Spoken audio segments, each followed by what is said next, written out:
जैसा कि last episode में हमने देखा कि तांग शैंग और बाकी सब हैन हाई आइलैंड के अंदर थे और वहां उसके पास एक लड़की आई थी जो उसे कहने लगी थी कि तुम्हें अपने चैलेंजेस को पूरा करना ही होगा। किसी को कुछ समझ नहीं आता कि आखिर क्यों तांग शैंग के लिए इन चैलेंजेस को पूरा करना इतना जरूरी है कि ये लड़की इतना फोर्स करके तांग शैंग को समझा रही है। हमें इसका सच आगे पता चलेगा। अब फिर लड़की के जाने के बाद मास्टर सी हॉर्स सभी बच्चों को अपने मैंशन में ले जाने लगते हैं। वो उन्हें हाइमा सिटी के अंदर ले जाते हैं और ये सिटी काफी ज्यादा सुंदर होती है। असल में हैन हाई आइलैंड के अंदर 7 सेक्रेट टॉटम्स और 7 सिटीज हैं और इन 7 सिटीज में से एक हाइमा सिटी है। हर एक सिटी के अंदर 1000 लोग रहते हैं और ये सभी गॉड ऑफ ओशन को पूजते हैं। ये शहर अंदर से बहुत सुंदर है और इसमें रहने वाले सभी ओशन सोल मास्टर्स हैं। अब शहर के अंदर चलते चलते सी हॉर्स का मैंशन आ जाता है और वो सभी को अपने मैंशन के अंदर ले जाता है। मैंशन के अंदर कई सारी दास दासियां थी और मैंशन अंदर से काफी आलीशान था। सभी बच्चे डिनर टेबल पर आकर बैठते हैं और वहाँ उनके सामने 56 तरह का खाना रखा जाता है और सबकी एक स्पेशल गेस्ट की तरह खातिरदारी की जाती है। ये सब इसीलिए किया जा रहा था क्योंकि उस लड़की ने इन्हें ऐसा करने को कहा था। सभी बच्चों को काफी अच्छा लगता है और मोटू यहाँ भी जियांग को छेड़ने की कोशिश करता है और उससे यहाँ भी वो मार खाता है। अब सब बच्चे आपस में बातें करते हैं और एक दूसरे से पूछते हैं कि उनको क्या क्या चैलेंजेस मिले हैं, जिस पर सबसे पहले जियांग अब कार्ड के अंदर अपना चैलेंज देखती है। उसका चैलेंज ये था कि उसे सी हॉर्स के सीक्रेट टावर के अंदर रह रहे ड्रीम सी मॉन्स्टर से टेस्ट लेना है और इस चैलेंज को पूरा करने की डेडलाइन 1 महीने की थी। जियांग काफी उदास होती है क्योंकि उसे ऐसे बच्चों वाले चैलेंज दिए गए हैं और वो इन सभी के सामने काफी इंफीरियर महसूस करती है। अब कैट गर्ल अपना चैलेंज देखती है और उसके चैलेंज का नाम breaking through the light of sea god है। उसे इस आइलैंड के सेंटर में जाना है जहाँ जाना मना है।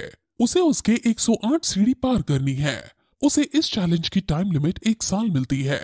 अब तांग शैंग अपना चैलेंज चेक करता है और उसे 2 बार लाइट ऑफ सी गॉड को पार करना है और 333 सीढ़ियां क्लाइम करनी है। यानी तांग शैंग को कैट गर्ल के मुकाबले 3 गुना ज्यादा सीढ़ी चढ़नी है। अब निंग रोंग रोंग अपना चैलेंज चेक करती है और उसे 136 सीढ़ी क्लाइम करने को कहा जाता है। उन्हें जो ये सीढ़ियां चढ़नी थी वो जगह एक फॉरबिडन जगह है जहाँ जाना मना है। वहाँ पर कई अलग अलग तरह के खतरे हैं जिनको उन्हें पार करना है।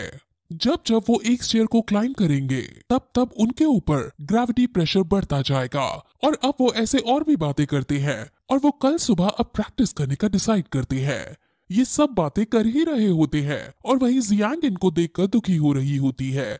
अब अगले दिन सब सुबह उठते हैं और सब बहुत मोटिवेटेड होते हैं, लेकिन तभी उन्हें पता चलता है कि जियांग कहीं गायब हो गई है। सब काफी दुखी हो रहे होते हैं, लेकिन मोटू समझ जाता है कि आखिर वो कहाँ गई होगी और वो सबको बताता है कि वो जरूर प्रैक्टिस करने गई होगी, इसलिए हमें उस पर विश्वास रखना चाहिए और चिंता नहीं करनी चाहिए। अब फिर वहाँ मास्टर सी हॉर्स आता है और उनको उनकी टेस्ट साइट पर ले जाता है। वो सभी को फॉरबिडन साइट दिखाता है और वो साइट देखकर सब शॉक हो जाते हैं। इसमें एक बहुत लंबी सीढ़ी बनी हुई थी और इसके अंदर 1001 लेवल्स थे। यहाँ लाइट ऑफ सी गॉड है और वही इस जगह की निगरानी करेंगे, यानी ये यहाँ का डिफेंस है। अब सभी लोग उड़कर सीढ़ियों की तरफ जाने लगते हैं, लेकिन रास्ते में डॉल्फिन्स उनका स्वागत करती है।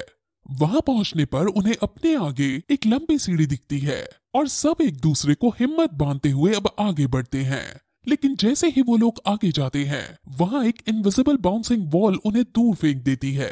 तांग शैंग और मिस्टर दाई अपनी एनर्जी छोड़कर उसे तोड़ने की भी कोशिश करते हैं, लेकिन उनका हर एक अटैक बेकार जाता है।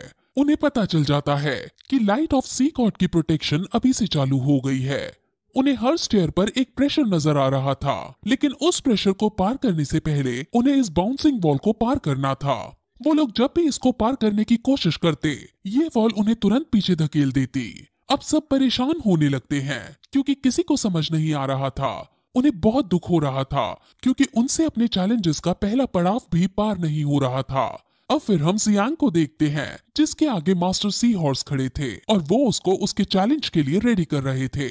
वो कहते हैं कि तुम्हें समुद्र की गहराई में रहने वाले ड्रीम सी मॉन्स्टर के टेस्ट को एक्सेप्ट करना होगा, और फिर ऐसा कहकर वो जियांग के लिए समुद्र के अंदर एक रास्ता बना देते हैं और जियांग अब मोटिवेट होकर समुद्र के अंदर कूद जाती है।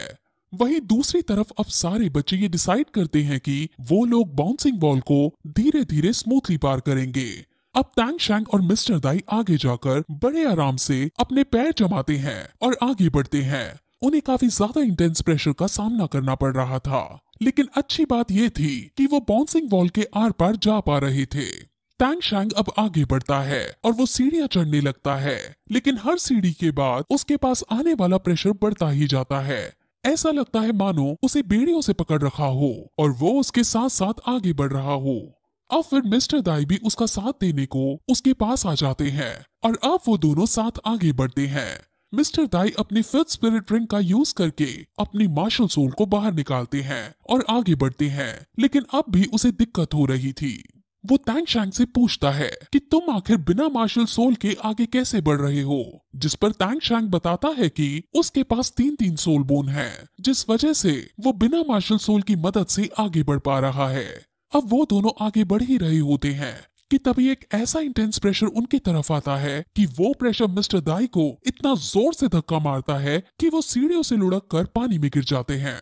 पानी के अंदर बहुत सारी डीविल मछलियां थी और वो मिस्टर दाई को नुकसान पहुंचा सकती थी, जिस वजह से कैट गर्ल तुरंत मिस्टर दाई को बचाने के लिए पानी में कूद जाती है और मछलियों को दूर करके वो फाइनली मिस्टर दाई को बचा लेती है और उसे ऊपर लाती है। मिस्टर दाई टैंग शैंग को आगे बढ़ते रहने के लिए ऑल द बेस्ट कहता है और अब टैंग शैंग चलते चलते 40 स्टेयर्स पार कर चुका होता है। मिस्टर दाई टैंग शैंग को कहता है कि अगर तुम्हारी एनर्जी नहीं बची है तो तुम फोर्स के साथ अगली सीढ़ी पर पैर मत रखना, क्योंकि अगर तुमने ऐसा किया तो वो फोर्स तुम्हें मेरी तरफ पीछे फेंक देगा।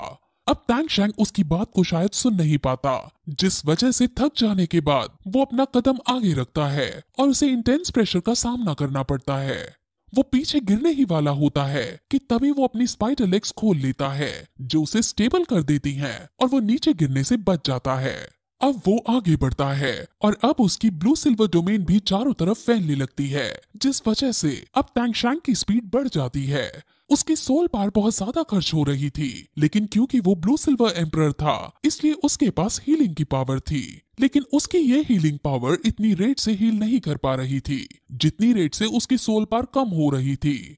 इसलिए अब टैंग शैंग टेंशन में आने लगता है और फिर तभी उसकी एक स्पाइडर लेग मुड़ जाती है और उसे धक्का लग जाता है, जिसके बाद ये एपिसोड यहीं खत्म हो जाता है।